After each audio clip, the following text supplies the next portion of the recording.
BX1 ⁇ L'édito.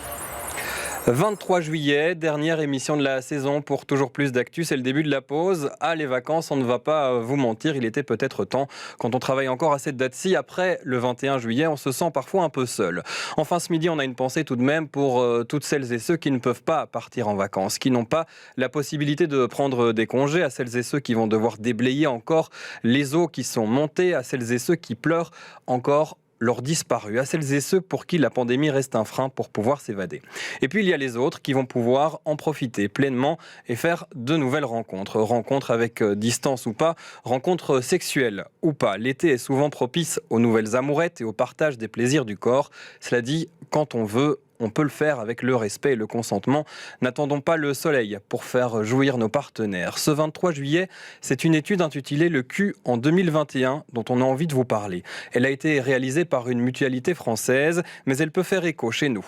Comment les jeunes entre 15 et 26 ans ont vécu cette grosse année de confinement et quel impact sur leur vie sexuelle, relationnelle et affective. Sans surprise, c'est la manière de rencontrer qui a beaucoup évolué. Moins de moments extrascolaires, plus de télétravail, plus de boîtes de nuit, plus de boîtes de nuit. Alors les applications semblent avoir eu la cote. Dans cette étude, 40% des sondés ont aussi déclaré que le nombre de leurs rapports sexuels avait diminué en confinement. À pointer aussi les progrès sur la notion du consentement. Des progrès qui devraient par contre encore progresser. Écoutez plutôt, 56% des jeunes interrogés déclarent prêter une grande attention au consentement de leur partenaire avant, pendant et après un rapport sexuel. Cela veut dire que 44% ne le font pas. Fait plus alarmant, 30% considèrent que leur consentement a été bafoué, non respectés au cours de leur vie sexuelle. Autre point qu'on a envie de considérer comme réjouissant, l'évolution des pratiques sexuelles semble évoluer vers des sphères moins hétérocentrées. Les rapports homo rentrent de plus en plus dans la norme, la prise en compte des autres identités de genre aussi, pour s'imaginer un rapport par exemple avec des personnes non binaires, des personnes transgenres ou des personnes intersexes. À noter aussi la diversité des pratiques, l'utilisation des sextoys pour la moitié des jeunes interrogés ou encore le sexe à plus que deux.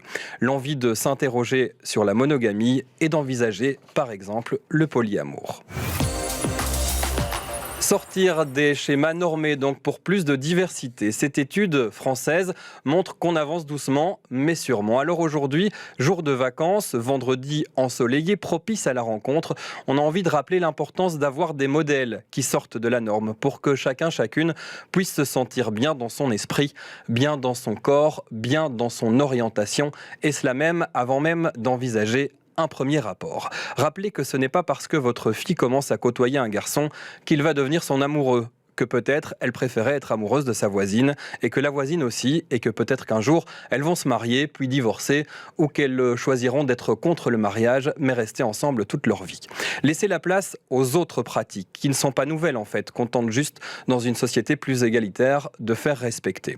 Et je vous parle d'expérience, car comme la majorité de mes adelphes qui ne se sentent pas cisgenres et hétérosexuels, je me souviens de la difficulté de me faire comprendre et de me faire entendre à l'école, dans la famille ou dans les clubs de sport. Je me souviens des efforts faits pour coller à la norme qui ne me correspondait forcément pas. Aujourd'hui, si l'on considère la Belgique comme un pays friendly, rappelons que les micro-agressions sont permanentes envers la communauté LGBTQI. Souvent, elles ne sont pas volontaires, mais elles peuvent pourrir une vie entière. Ce n'est pas mon cas et tant mieux. Saluons le travail associatif qui est fait pour proposer à nos jeunes d'autres modèles. Gardons en tête le consentement, la bienveillance et le respect. Mais ouvrons nos esprits, je vous souhaite de bonnes vacances. Je partirai avec mes deux amoureux sur un vélo. Encore un conseil, si vous aussi vous pouvez profiter d'une trêve estivale, ne faites pas que vous reposer.